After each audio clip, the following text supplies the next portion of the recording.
Hello friend, हमारे YouTube channel में आप सभी का स्वागत है। तो फ्रेंड, करते हैं व्लॉग यहाँ से स्टार्ट। तो आज मेरे देवर जी की जो है कि मेहंदी और हल्दी है, दोनों चीज़ें एक ही दिन है। तो हम लोग पहुँच चुके हैं पार्टी में और यहाँ पे जो है फंक्शन हो चुका है स्टार्ट। तो यहाँ पे जो है भैया जी की हल्दी लगना स्टार्ट हो गई है और एक एक लोग करके इनको भैया को हल्दी लगा रहे हैं। और बहुत भीड़ थी और हम एक साइड में बैठे हुए थे और हम मम्मी, और उसके बाद वहाँ से हम वीडियो शूट कर रहे थे और दूसरे साइड में बाकी सारे लोग थे और भैया जो हमारे सामने बैठे हैं। और ये हैं हमारे नाना जी जो कि भैया के मेहंदी लगाने आए हैं, यानी कि मेरे जो मौसी के यहाँ मेरे भैया रहते हैं उनका जो है फंक्शन है। तो ये है मम्मी और बाकी उनके दोस्त लोग हैं, सब लोग मतलब जितने लोग आए हैं उन लोगों ने उन भैया की हल्दी लगाई और धीरे धीरे करके कार्यक्रम आगे बढ़ रहा है। और क्योंकि रात भी हो गई थी और घर वापस भी आना था, तो वही था कि थोड़ा जल्दी जल्दी। उसके बाद क्या था, हल्दी होने के बाद यही हुआ कि जिसको जाना है जाएगा और जिसको रुकना है रुकेगा। तो इससे अच्छा है कि सब लोग पहले खाना खा लें, उसके बाद मेहंदी लगेगी, मेहंदी का काम शुरू होगा। तो क्योंकि रात हो चुकी थी, बहुत सारे लोग ऐसे थे, बच्चे छोटे थे, उनको भूख भी लगी थी, तो इसलिए बारी बारी करके सबको खाना खिलाया जा रहा था। और उसी लाइन में, खाने की लाइन में जहाँ पे सब लोग बैठे थे, तो और लास्ट में मैं भी बैठी थी। उसके बाद यहाँ शुरू होता है डांस।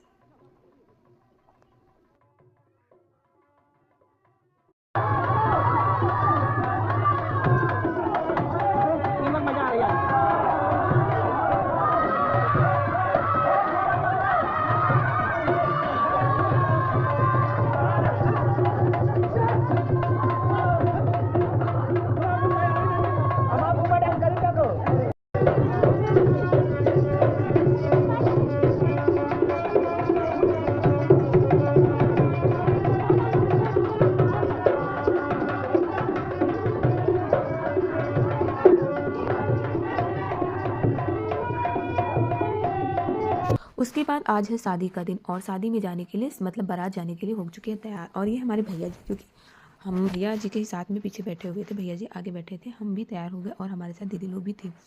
और तो मैंने थोड़ा सा व्लॉग यहाँ पे भी बना लिया अपना।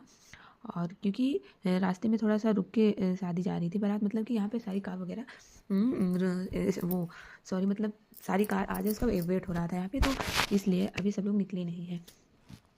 तो यहाँ पे सब लोग रुक रहे हैं और सारी गाड़ी यहाँ पे आएंगी, उसके बाद ही निकलेंगे। और तो भैया की जो है ऊपर सर्प लगाते हैं, ये मेरे पास इनके रखा हुआ था, इसको बोलते हैं हमारे यहाँ मोर। आप सभी के यहाँ क्या बोलते हैं वो तो मुझे नहीं पता, लेकिन क्या बोलते हैं वो कमेंट में ज़रूर बताइएगा। और ये हमारी दीदी जो हमारे बगल में बैठी हुई है। और फिर हम लोग पहुँच गए बातें करते करते शादी में। शादी में पहुँचने के बाद ये भैया जी जो है नाश्ता वास्ता हो चुका है, उसके बाद भैया जी नीचे उतर के जा रहे हैं बग्गी पे बैठने। और मैंने तो उनकी थोड़ी सी वीडियो बना ली। और थोड़ा सा मैं ससुराल में थी तो बनाने में थोड़ी प्रॉब्लम हो रही थी, लेकिन मैंने थोड़ी थोड़ी करके बना ली। ये हमारे जीजा जी जो कि कह रहे थे कार आगे बढ़ाओ। फिर क्या था, कार में हमारे रखा था सामान, तो कार हमें आगे ले जानी थी, भैया को वहाँ पे छोड़ दिया गया और हम लोग कार में बैठ के मतलब गेस्ट हाउस के अंदर जा रहे थे, क्योंकि इसमें बहुत सारा सामान रखा था मतलब देवरानी जी के लिए। तो इसको थोड़ा अच्छी जगह पे खड़ी करना था, तो इसलिए इसको अंदर लेके जाना था। फिर उसके बाद हम लोग करते हैं एंट्री गेस्ट हाउस में। फिर उसके बाद मैंने अपनी थोड़ी सी वीडियो भैया से बनवाई और मैं यहाँ कार से उतर रही थी। जैसे मैं उतरी तो लोगों को लगा कि दुल्हन आ गई, और क्योंकि मैं जो लहंगा पहनी थी वो मेरी शादी का था, तो इस वजह से सबको लग भी रहा था ये मतलब ये कौन है, आ गई है। और मुझे बहुत अच्छा लग रहा था कि मैं दोबारा से मतलब कुछ वैसे ही लग रही थी अपनी शादी के बाद। और ये है गेस्ट हाउस, यहाँ पे भैया को जो कार मिली है वो खड़ी थी और जो जिसमें वो गए थे वो कार थी। और यहाँ पे ईवा बैठी थी, मैंने इसकी थोड़ी सी वीडियो बना ली।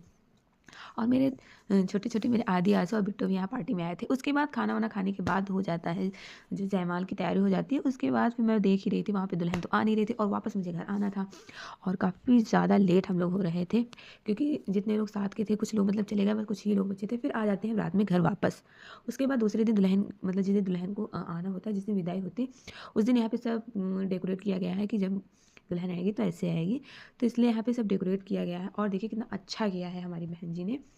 और हम लोग मतलब रोज़ आते थे और रोज़ जाते थे, क्योंकि घर में भी कोई नहीं रुकता था। तो हमारे यहाँ एक रस्म होती है, जो दुल्हन के यहाँ से मतलब साड़ी आती है वही साड़ी पहन के मतलब उनकी सासू माँ जो है और जो भी उनके घर के रस्म करती हैं मतलब वो वही साड़ी पहन के दुल्हन को उतारेंगी। तो इसलिए यहाँ पे दो साड़ी आई हुई थी, तो मौसी जी और मौसी जी की देवरानी जी मतलब दूसरी मौसी जी वो वाली साड़ी पहनी और पहन के बाहर आई, क्योंकि यहाँ पे दुल्हन को उतारना था।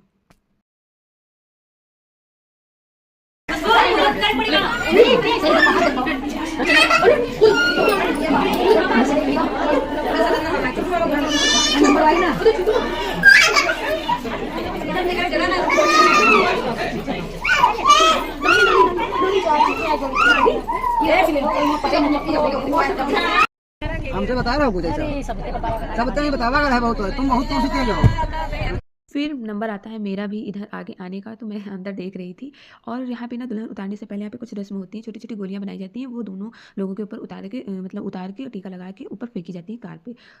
वो क्या होता है वो मुझे खैर नहीं पता है, लेकिन क्या था कि करना मुझे भी था, तो धीरे धीरे करके एक एक लोग आते गए और फिर आता है मेरा नंबर। मैं ये रस्म पहली बार ही कर रही थी, तो थोड़ा मुझे अजीब लग रहा था, लेकिन मैंने किया, मैंने कोशिश की, क्योंकि मैं अब बड़ी बहू बन चुकी हूँ इस घर की। और एक खास बात ये है कि मैं यहाँ पूरे मतलब पूरे रिलेशन खानदान में सबसे बड़ी हूँ, और अभी हमारी शादी के 1 साल भी नहीं हुआ, तो मुझे थोड़ा-सा अजीब भी लगता है। उसके बाद क्या होता है, दुल्हन कार से उतर के नीचे आ जाती है। अब अंदर आने की उनकी तैयारी की जा रही है कि कितनी जल्दी वो अंदर आएँ। तो क्या होता है कि वीडियो वगैरह मतलब स्टूडियो वाले भैया लोग थे, तो थोड़ा टाइम लग रहा था। कोई क्या बताता, कोई ऐसे करो, कोई वैसे करो। तो इसकी वजह से थोड़ा-सा टाइम लग जाता है करने में, और काफ़ी देर वो बाहर रही, तुलसी जी की पूजा करी, थाप वगैरह दिया जाता है, तो इसलिए वहाँ पे थोड़ा-सा टाइम लग गया। और हम लोग मतलब थोड़ा अंदर बैठे थे, तो रोशनी बाहर की अंदर मतलब थोड़ा अंधेरा लग रहा था, तो इसलिए हम वीडियो अच्छे से नहीं बना पा रहे थे। फिर क्या था, मौसी जी के यहाँ का दरवाज़ा थोड़ा ज़्यादा मतलब ऊँचा है, तो इसलिए भैया चेयर पे चढ़े, ऊपर खड़े हुए, और उसके बाद उन्होंने ऊपर थाप लगाई। थाप लगाने के बाद वो नीचे आएँगे, फिर उसके बाद ये जो कट करेंगे, उसके बाद वो अंदर आएँगे। तो देखते हैं, दिखाते हैं हम आप सभी को ये। फिर यहाँ पे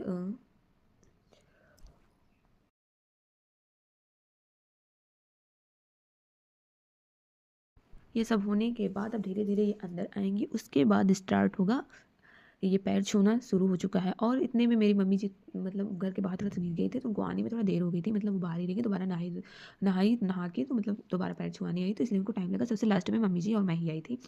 उसके बाद फिर हम लोगों को फिर मतलब घर जाना था, क्योंकि घर में कोई रह नहीं जाता है, रोज़ आना-जाना लगा रहता है, तो थोड़ा जल्दी-जल्दी ये सब काम हो रहा था। और मम्मी जी को पता भी नहीं चला कि मैं वीडियो बना रही हूँ, वो तो मैंने बाद में बताया कि मैं मम्मी आपकी वीडियो बनाई थी। और ये हमारी देवरानी जी बैठी हैं, और बगल में दीदी जी लिख रही थी, क्योंकि लिखना भी बहुत ज़रूरी होता है, ताकि बाद में किसी को देना रहता है, कुछ भी रहता है तो याद नहीं रहता कौन क्या दे गया है, क्या कैसे है, तो इसलिए लिखना भी बहुत ज़रूरी होता है, ताकि बाद में वापस करने में आराम रहे। और मौसी जी यहाँ पे सब लोग बैठे हुए हैं, और अब यहाँ शादी पार्टी तो सब हो चुकी है। हाँ, बस उसके बाद हम लोग को निकलना है और खाना खाना है, बस उसके बाद निकलना ही बचा है हम लोग को, क्योंकि घर में भी कोई नहीं, और रात में भी भैया को कहीं और भी जाना है, तो इस वजह से यहाँ से जल्दी ही निकलना है। मौसी जी कुछ बता रही थी, फिर फ्रेंड हम लोग निकलते हैं घर के लिए। आज के व्लॉग में बस इतना सा ही। उम्मीद करते हैं आप सभी को मेरा व्लॉग अच्छा लगा होगा, तो अगर अच्छा लगा तो लाइक करना मत भूलना, अगर मेरे चैनल पर नए हो हैं तो सब्सक्राइब करना मत भूलना। बाय।